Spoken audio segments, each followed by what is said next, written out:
I used to believe I truly knew my wife. I was the one who pushed her toward the new job, convinced her to take the leap. Emily had been stuck, going nowhere. She was far too gifted to stay stagnant, far too driven to be overlooked forever.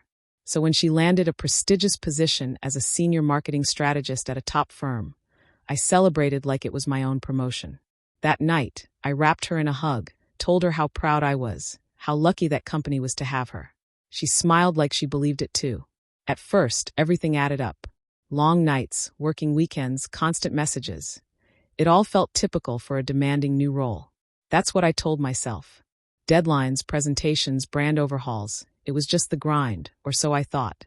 But then things shifted. Slowly. She stopped telling me about her day. Her phone became untouchable. Always face down, never out of reach. And then came that night. Walking past her office, I heard her whisper, soft and secretive. "God, you're dangerous." Then came a laugh, playful, flirty, a sound I hadn't heard from her in years. I froze.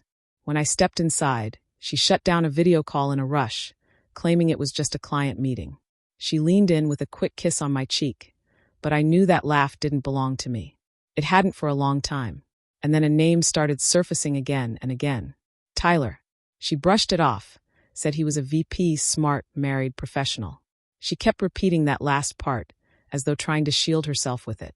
That alone should have been the sign. Then came the night everything shattered. Her phone sat on the counter, screen unlocked, glowing face up. I didn't intend to look. I didn't want to be that husband. But the screen lit up by itself. A message from Tyler. Can't stop thinking about earlier. Same time tomorrow. Seconds later, she came out of the shower and saw my face. She froze. "You read it?" she asked, her color draining. I said nothing. I couldn't. I just walked away, sat in the dark, numb and wide awake. That night, I didn't confront her. I needed certainty. I needed truth. 2 days later, it found me. A stranger's message request appeared. Tyler's wife, Jordan. "Hi. This might sound insane, but I think your wife and my husband are having an affair. I found messages. I just need to know if I'm losing my mind, or if it's real." My hands trembled as I typed back. "You're not crazy. I've seen things too." We agreed to meet. It was a quiet cafe at the edge of the city.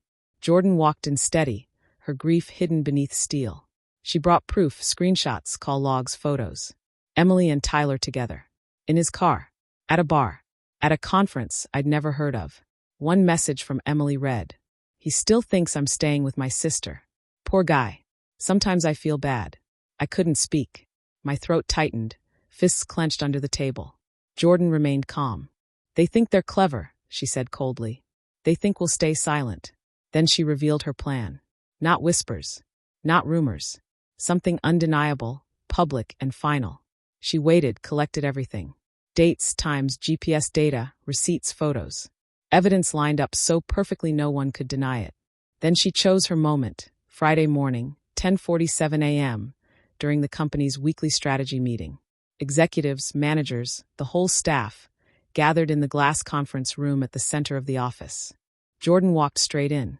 No hesitation, no warning, just a storm disguised as calm. She marched to the table, dropped a folder thick with proof, and locked eyes with Tyler. "Thought you might want to explain this," she said loudly enough for the entire floor. The room froze. Conversations died. Heads turned. Emily's face drained of color. Tyler opened his mouth, but had nothing to give. Inside the folder. Hotel reservations, flirty messages, time-stamped photos. One glance told the whole story. Emily tried to speak, but her boss cut her off, asking her quietly to step outside. In seconds, her carefully built image, star strategist, respected professional, devoted wife, collapsed. Her reputation gone. Her career ruined. Her ego crushed. Jordan didn't cry. She didn't shout. She simply turned and left, head high, while I followed. She strode through the lobby like she owned it, her ponytail pulled tight, a fire blazing in her eyes. From across the street, sitting behind my windshield, my heart raced. This wasn't my fight. It was hers.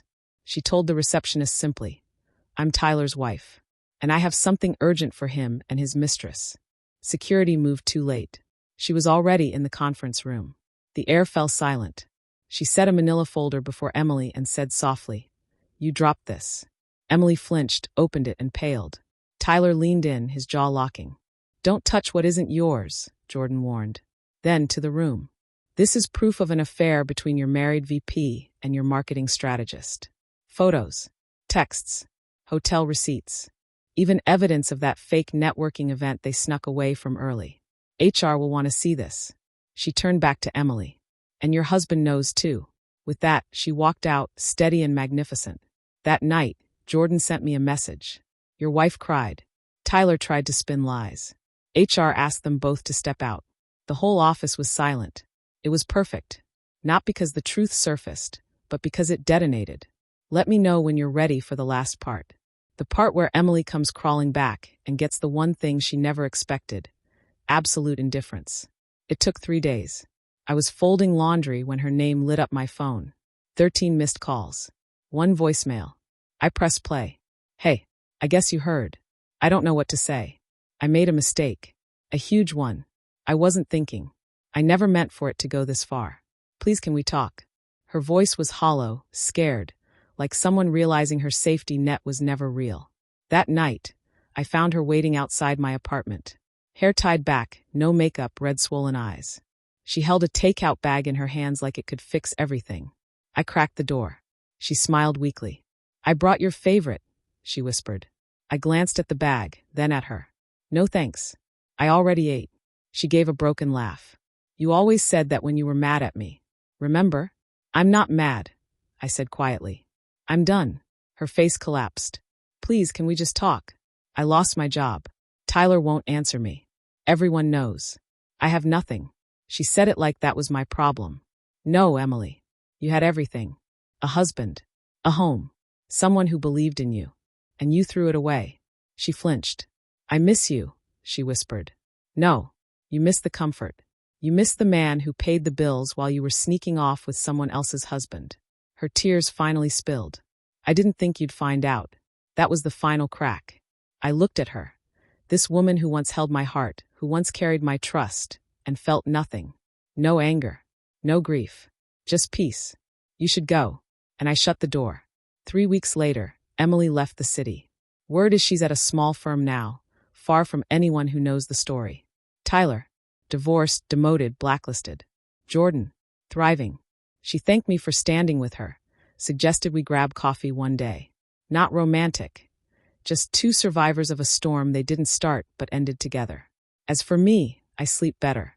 Because the sharpest revenge isn't rage. It isn't revenge at all. It's walking away untouched, while they burn in the ashes they made.